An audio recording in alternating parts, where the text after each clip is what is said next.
क्या आपको पता है आज के द इंडियन एक्सप्रेस न्यूज़पेपर में यूपीएससी और स्टेट पीसीएस एस्पिरेंट्स के लिए कौन से रेलेवेंट न्यूज है? चलिए देखते हैं। डेली वैल्यू एडिशन नोट्स आपको वीडियो के एंड में मिल जाएंगे। Prelims important news, ACB cracks down on coaching centres, 9 held in ₹37 crore जय भीम योजना फ्रॉड।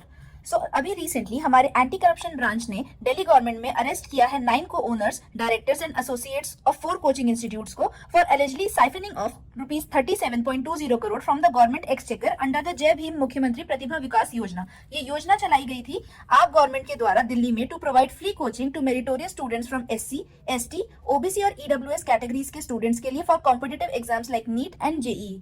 एस्पिरेंट्स को इसके अंडर मिलते थे around ₹2500। Prelims and mains important news related to GS1 culture. Ladakh living land of Dharma. Shah on Buddha relics returned to UT after 75 years. The Piparwa relics, which were repatriated to India in July 2025, were brought to Leh for exhibition on Buddha Purnima. Buddha Purnima marks the birth, enlightenment and parinirvana, that is passing away of the Buddha, marking it one of the holiest days for Buddhists. This article is very important from SA's perspective. The Buddhist trail can be a civilizational highway.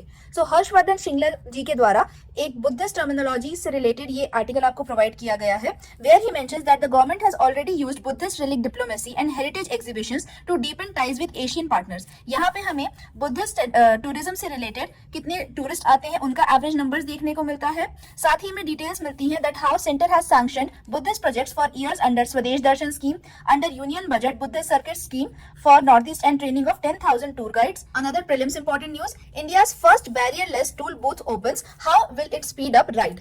National Highway Authority of India ने operationalise कर दिया है India के पहले multi lane free flow barrierless tolling system को, जो कि start हुआ है NH48 गुजरात में। This marks a major milestone in the electronic toll collection infrastructure. इस सिस्टम के अंडर टोल कलेक्ट किया जाएगा under high performance radio frequency identification readers and automatic number plate recognition cameras के द्वारा, जो कि फास्ट टैग और व्हीकल रजिस्ट्रेशन नंबर को रीड कर लेगा। Another prelims important news related to history, how the Komagata Maru incident of 1914 throws light on racism. Recently pop star Diljit Dosanjh spoke about the 1914 Komagata Maru incident, जो कि historically हमारे लिए modern history में एक important part हो जाता है। इस आर्टिकल में हमें डिटेल्स मिलती है अबाउट द इल फेटेड वॉयाज।